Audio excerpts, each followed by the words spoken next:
Coucou à tous, aujourd'hui je vais vous présenter la recette de la tarte normande à la pomme.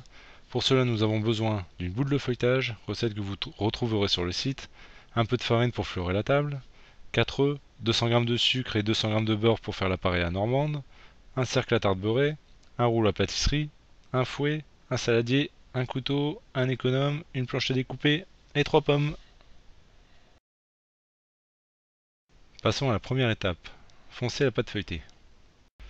Alors pour cela, prenez votre feuilletage, fleurez la table, mettez un peu de farine sur la pâte, commencez à étaler. Retournez de temps en temps le feuilletage, ça facilitera la baisse de votre pâte et évitera une fois étalée qu'elle rétrécisse. Répétez l'opération plusieurs fois, ça facilitera la baisse de la pâte. Donc la pâte on peut l'étaler à 2 mm d'épaisseur, au moins ça ne sera pas trop épais, ça facilitera aussi la cuisson, trop épais ça a du mal à cuire.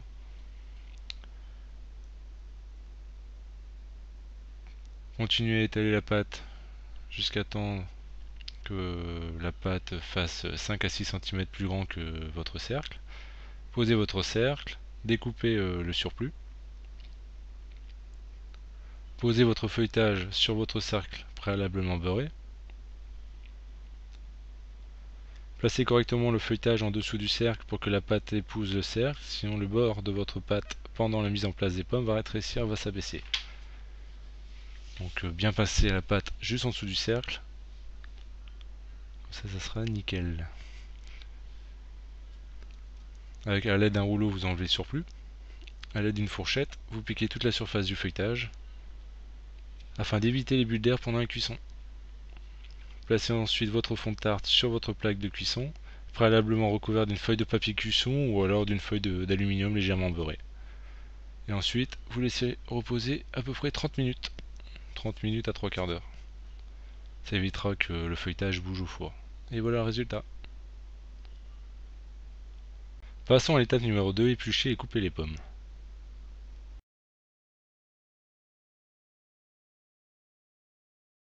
Épluchez ensuite vos pommes, à l'aide d'un économe, comme ici.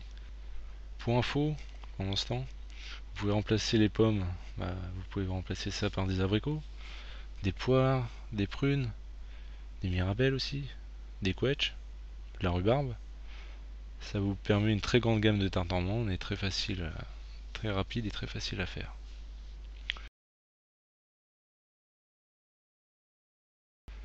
Passons à l'étape numéro 3, placez les pommes sur la tarte. Donc placez vos pommes en couronne sur votre tarte comme ceci. Bien serrez vos lamelles de pommes surtout. Les mettre bien côte à côte, bien serrées, ça évitera à votre tarte de rétrécir au four. Les pommes permettront au bord de la tarte de tenir, parce que le feuilletage ça bouge un peu au four. Quand on n'a pas trop l'habitude, surtout laissez bien reposer comme je vous l'ai dit auparavant, et vous n'aurez pas de soucis.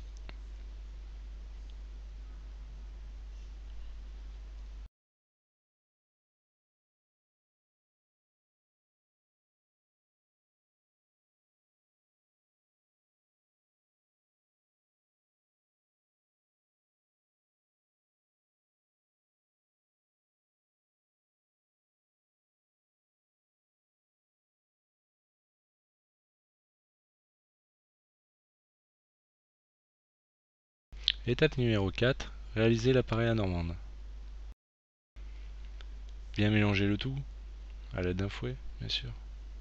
Il n'y a rien de bien sorcier, c'est très simple, très facile à réaliser. Donc le beurre, hein, surtout prenez le chaud. C'est important, ça évite que l'appareil soit trop épais. L'appareil sera plus liquide et... Bon, surtout une chose, faites pas comme moi, mettez-en pas partout. J'ai été un peu direct et j'en ai mis un peu partout. Mais bon, c'est pas grave. Ça changera pas l'aspect de la tarte, pour autant. Alors étape numéro 5, cuisson et sortie du four. Enfournez votre tarte à mi-hauteur, ensuite à 181 degrés pendant environ 30-40 minutes, ça dépend des fours. Il y en a qui cuisent un peu plus vite, malgré que ce soit la même température. Vérifiez bien à la sortie du four que le dessous de votre tarte est bien cuite. C'est pour ça qu'on préfère la cuire sur plat que sur une grille. Retirez à l'aide d'un couteau le cercle de la tarte dès la sortie du four. Voilà, votre tarte est prête à déguster. Vous pouvez aussi l'accompagner d'une boule de glace vanille, c'est très bon. Dégustez-la tiède, c'est sympathique. Vous retrouverez toutes les infos de cette recette sur le site, lien mis en barre d'infos. Merci à tous, d'autres vidéos vont faire leur apparition dans quelques temps, n'hésitez pas à vous abonner à ma chaîne et à me rejoindre sur Facebook. Et visiter mon site, avec toutes les recettes qui y sont incluses. A bientôt tout le monde.